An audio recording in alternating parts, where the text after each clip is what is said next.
অবস্থায় পাইপে চাপা পড়ে মৃত্যু যুবকের। নিরাপত্তা গাফিলতির অভিযোগ তুলে কাকসার বাসকোপার বেসরকারি ইস্পাত কারখানা ঘেরাও করে বিক্ষোভ আদিবাসীদের। ঘটনাস্থলে কাকসা থানার পুলিশ। মৃত যুবকের নাম তপন টুডু, বয়স 32, বুধবুদের দেবশালা এলাকার বাসিন্দা।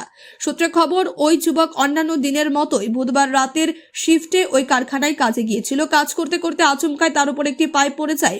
আশঙ্কাজনক অবস্থায় উদ্ধার করে দুর্গাপুরের ইএসআই হাসপাতালে নিয়ে যাওয়া হয়। সেখানে চিকিৎসকরা মৃত বলে ঘোষণা করে। এই ঘটনার পর থেকেই ক্ষোভে ফুঁসছে গোটা এলাকার মানুষ।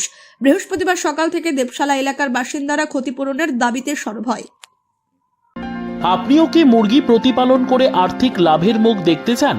হরেক রকম প্রজাতির মুরগির শাবক লালন পালন করে বিক্রয় করে লাভবান হতে পারবেন খুব সহজেই।